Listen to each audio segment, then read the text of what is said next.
European Parliament lawmaker and leader of the UK's Independence Party, Nigel Farage, has stepped down as UKIP leader.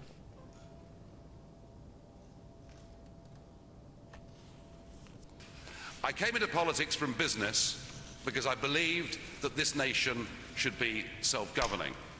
I have never been, and I've never wanted to be, a career politician. My aim in being in politics was to get Britain out of the European Union. That is what we voted for in that referendum 2 weeks ago. And that is why I now feel that I've done my bit, that I couldn't possibly achieve more than we managed to get in that referendum. And so I feel it's right that I should now stand aside as leader of UKIP. I will continue to support the party. During a press conference in London, Farage hailed the outcome of the UK's vote to leave the European bloc and described it as a great historic victory.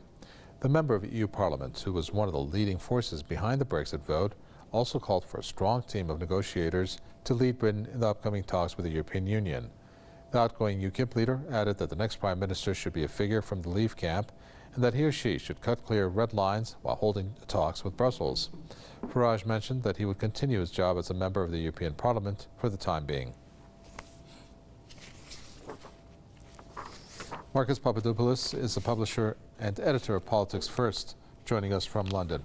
Marcus Papadopoulos, this is becoming somewhat focus on the personalities.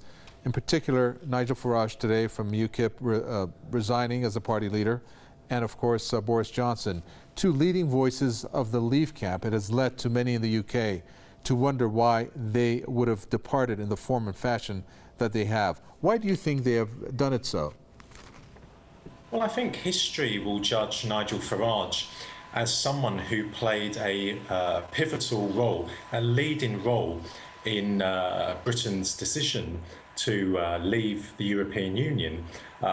From day one of him entering the European Parliament back in 1999, he campaigned relentlessly for Britain to leave the EU, highlighting in particular immigration and highlighting the lack of accountability and democracy in Brussels.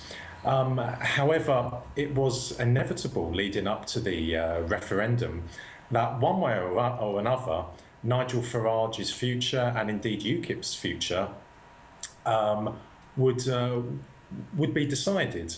Because if the British public voted to stay in the EU, then that would be the end of UKIP and the end of Nigel Farage. Why? Because UKIP is essentially focused on the European Union. It doesn't really have anything to say about home affairs. It doesn't have anything to say about education, health, etc. But now that the British public have voted to leave the EU, one can say that Nigel Farage and UKIP have accomplished their mission. They've done their job. And they've come to the end of the road.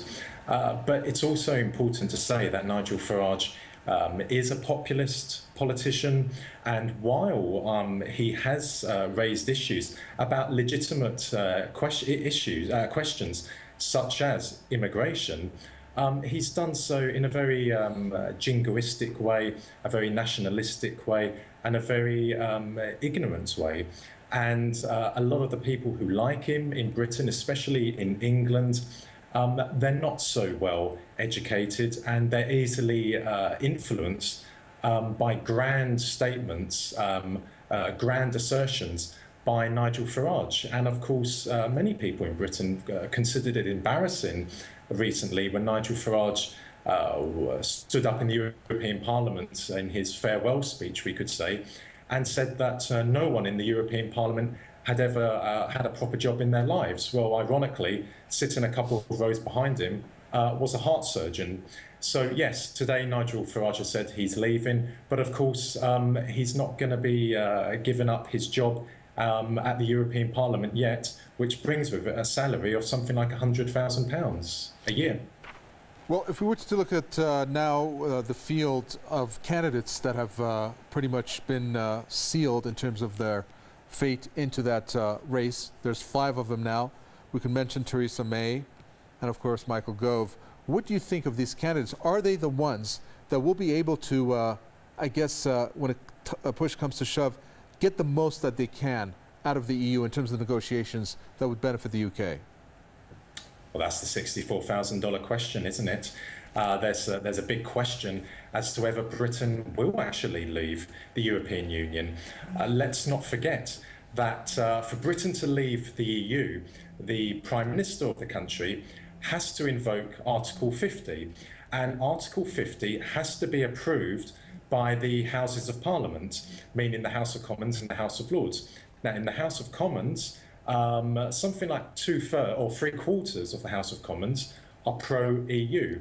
In the House of Lords, something like 70 to 80% of the House of Lords is pro-EU. So Parliament can simply refuse to vote in favour of Article 50, and if they were to do that, Britain wouldn't be able to leave the EU.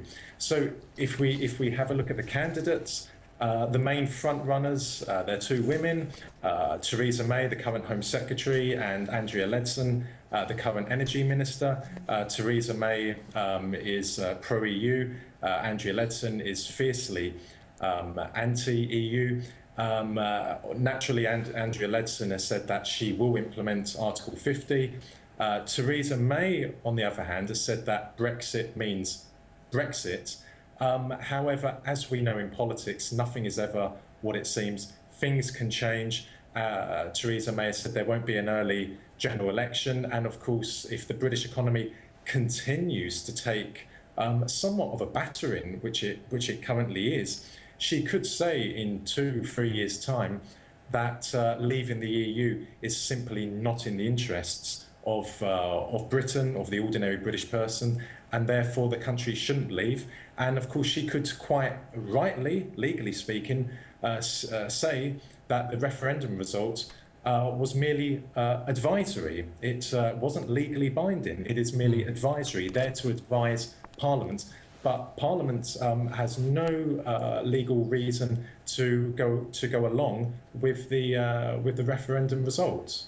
Thank you for that. Marcus Papadopoulos, publisher and editor of Politics First from London.